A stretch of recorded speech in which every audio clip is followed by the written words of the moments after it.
السلام علیکم ورحمۃ اللہ وبرکاتہ۔ الحمدللہ الحمدللہ رب العالمین والعاقبۃ للمتقین والصلاة والسلام علی سید المرسلین اما بعد فاعوذ باللہ من الشیطان الرجیم بسم اللہ الرحمن الرحیم۔ قال اللہ تبارک و تعالی فی القرآن المجید والفرقان الحمید۔ یا ایہا الذین آمنوا اتقوا اللہ وکونوا مع الصادقین۔ صدق اللہ المولانا العظیم وصدق رسولہ النبی الامین المتین الکریم ونحن علی ذلک لمن الشاہدین والشاکرین والحمد للہ رب العالمین۔ معزز سامعین کرام، آئیے گفتگو سے قبل ہم اور آپ مل کر سب سے پہلے آفتاب ہدا، مہتاب عطا، در بحر صفا، مدنی اتقا، سید الاسفیاء، جلوہ حق نما، عکس نور خدا، صاحب حلتا، احمد مجتبی محمد مصطفیٰ صلی اللہ تعالی علیہ وسلم کی بارگاہ بے کس پناہ میں درود و سلام کا نذیر عقیدت پیش کریں، بابا سے بلند پڑھیں صلی اللہ علی النبی امہ والی صلی اللہ تعالی علیہ وسلم، صلاۃ و سلام علیک یا رسول اللہ صلی اللہ تعالی علیہ وسلم۔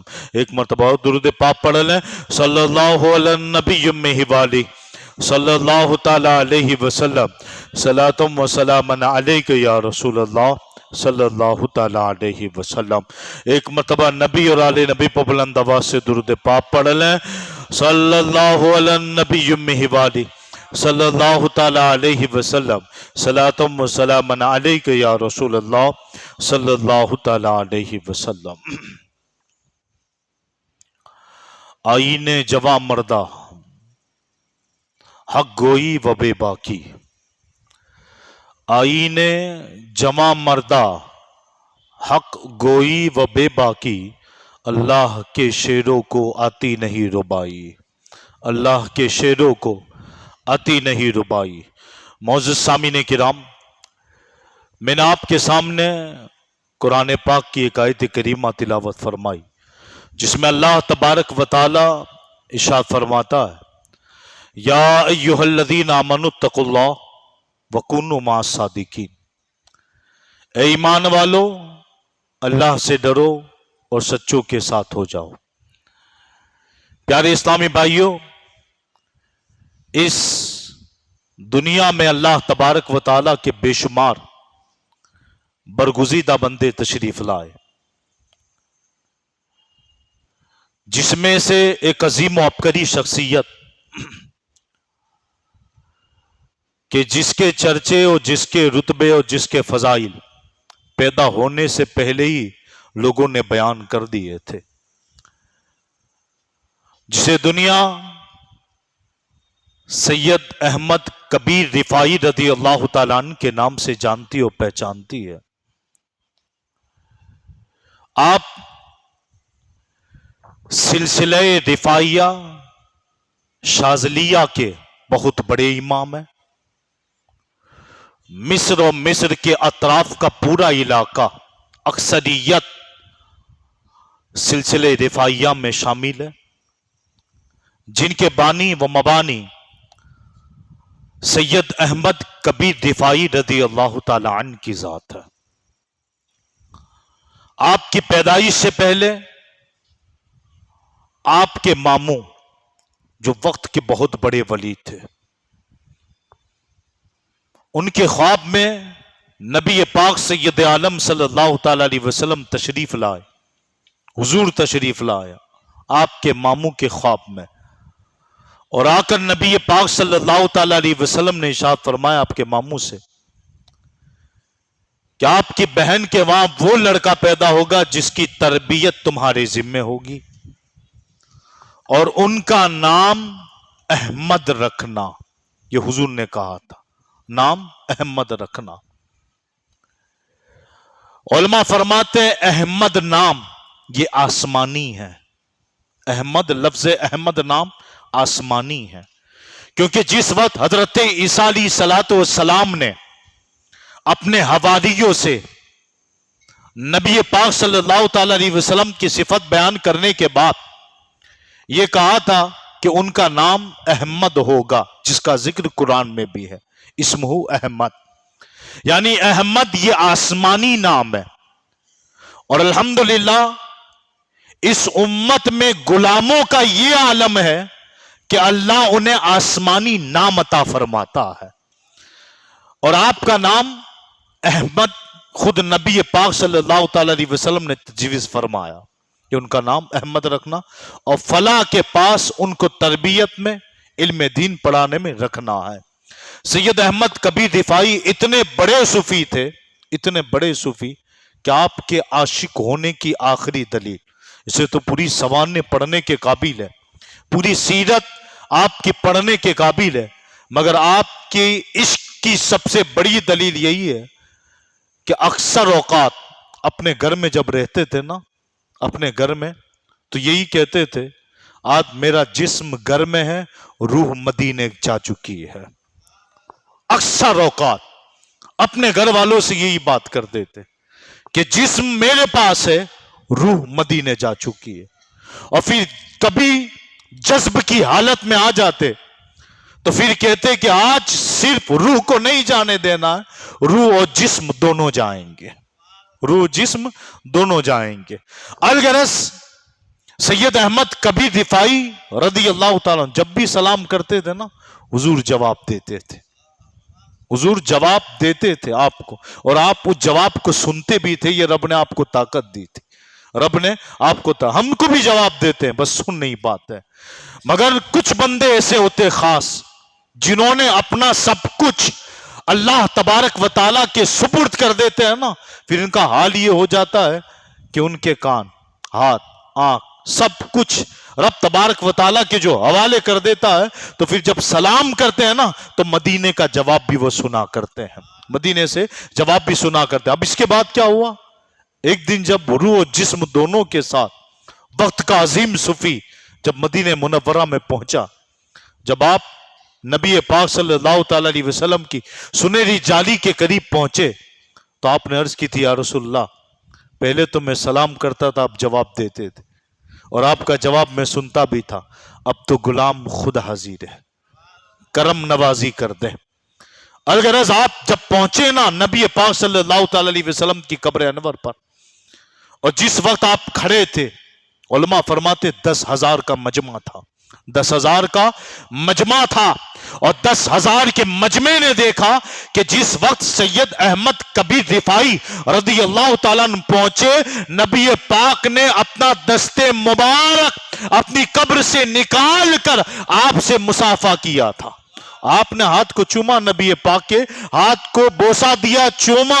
خود نبی پاک نے سید احمد کبیر رفاعی رضی اللہ تعالیٰ عنہ کے لیے اپنا ہاتھ باہر نکالا۔ سید احمد کبیر رفاعی رضی اللہ تعالیٰ عنہ نے آپ کے ہاتھ کی دستبوسی کی، چوما، اور یہ منظر 10,000 لوگوں نے دیکھا تھا۔ لوگ کہتے ہیں کہ مر کے مٹی میں مل گئے، میں کہا پاگل، تو زندہ ہے واللہ، تو زندہ ہے واللہ، تو زندہ ہے واللہ، تو زندہ ہے واللہ، میری چشم عالم سے چھپ جانے والے۔ آج بھی جو لوگ سید احمد کبیر رفاعی کے مزار پہ جا کے آئے نا، وہ جانتے ہیں نزول رحمت کس چیز کا نام ہے، احساس کرتے ہیں، بیٹھتے ہیں نا، ان کو احساس ہوتا ہے فیضان کی۔ محروموں کو پتہ نہیں چلے گا، یہ ان لوگوں کو پتہ چلے گا جو نسبت والے لوگ ہیں، وہ احساس کرتے ہیں کہ دل پہ کچھ گرا، جسم پر کچھ آیا، حرکت ہوئی، کپ کپی ہوئی، بدن کے رونگتے رونگتے کھڑے ہوئے، یعنی احساس ہوتا ہے۔ ندامت,